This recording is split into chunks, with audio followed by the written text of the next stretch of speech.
नमस्कार। करवा चौथ की सभी सखियों को हार्दिक शुभकामनाएं। करवा चौथ का व्रत करने वाली महिलाएं सुबह स्नान आदि नित्य क्रम करके व्रत का संकल्प करती हैं। साथ ही ईश्वर से अपने पति की लंबी उम्र की कामना करती हैं। इसके बाद पूरे दिन निर्जला रहकर शाम में शुभ मुहूर्त में विधि विधान से पूजा करती हैं। साथ ही करवा चौथ की कथा सुनती हैं। धार्मिक मान्यताओं के अनुसार कोई भी व्रत कथा के बिना अधूरा माना जाता है। करवा चौथ व्रत की महत्व को बताने वाली बहुत सी पौराणिक कथाएं हैं। आइए उन्हें सुनते हैं। धार्मिक मान्यताओं के अनुसार ये व्रत सबसे पहले शक्ति स्वरूपा देवी पार्वती ने भगवान शिव के लिए रखा था। कहते हैं इसी व्रत के प्रभाव से उन्हें अखंड सौभाग्य की प्राप्ति हुई थी और तभी से सुहागिन महिलाएं अपने पति की लंबी उम्र के लिए ये व्रत रख रही हैं। इस व्रत से जुड़ी एक कहानी के अनुसार एक बार देवताओं और राक्षसों के बीच भयंकर युद्ध छिड़ गया, जिसमें राक्षसों की जीत हो रही थी। तभी ब्रह्मदेव ने सभी देवताओं की पत्नियों को करवा चौथ का पावन व्रत रखने के लिए कहा।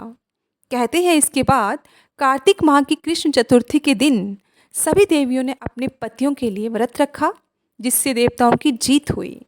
ऐसा माना जाता है कि इसके बाद से ही इस व्रत को रखे जाने की शुरुआत हुई।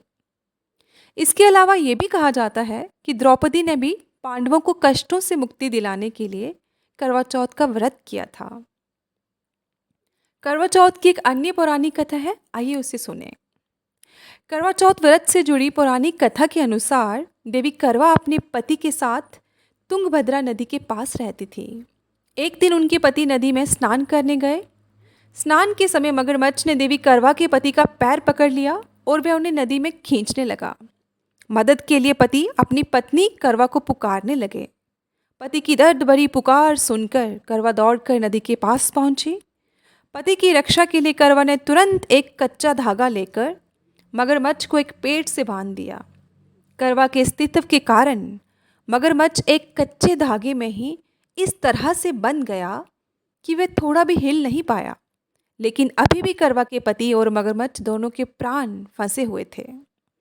तब करवा ने यमराज को पुकारा और अपने पति के लिए जीवन दान देने और मगरमच्छ को मृत्युदंड देने की प्रार्थना की। करवा के कहने पर यमराज पधारे और उन्होंने कहा कि मैं ऐसा नहीं कर सकता, क्योंकि अभी मगरमच्छ की आयु शेष है और तुम्हारे पति की आयु पूरी हो चुकी है। इस बात पर करवा को क्रोध आ गया और वो बोली, यदि आपने ऐसा नहीं किया तो मैं आपको श्राप दे दूंगी। करवा के क्रोध को देखकर यमराज ने मगरमच्छ को यमलोक भेज दिया और करवा के पति को जीवन दान दिया।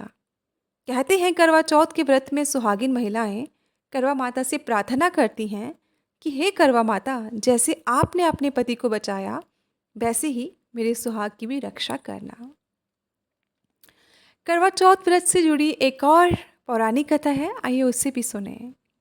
करवा चौथ की पौराणिक कथा के अनुसार प्राचीन काल में एक साहूकार हुआ करते थे, जिनके 7 बेटे और एक बेटी थी। करवा चौथ का पर्व आया तब साहूकार की 7 बहू और बेटी ने ये व्रत रखा। शाम को जब साहूकार और उसके बेटे भोजन के लिए आए तो उनसे अपनी बहन की भूख से व्याकुल हालत देखी नहीं गई। उन्होंने अपनी बहन को भोजन करने के लिए कहा, लेकिन बहन ने कहा कि मैं चंद्रमा की पूजा करके ही भोजन करूंगी। काफ़ी समय हो गया। जब चंद्रमा नहीं निकला तो भाइयों के मन में एक विचार आया। ऐसे में 7 भाई नगर से बाहर चले गए और दूर जाकर उन्होंने आग जला दी। वापस घर आकर उन्होंने अपनी बहन से कहा कि बहन देखो, चांद निकल आया है, अब उसे देखकर अपना व्रत तोड़ दो। बहन भाइयों की ये चाल समझ नहीं पाई और उसने अग्नि को चांद मानकर अपना व्रत तोड़ दिया। छल से तोड़े गए इस व्रत के कारण उसका पति बीमार हो गया और उसका सारा पैसा उसकी बीमारी में खर्च हो गया। जब साहूकार की बेटी को अपने भाइयों के इस छल और अपनी गलती का एहसास हुआ तो उसने गणेश भगवान की विधि विधान से पूजा की और अनजाने में खुद से हुई भूल की क्षमा भी मांगी, जिससे उसका पति ठीक हो गया। तो बोलो करवा माता की जय। एक बार फिर से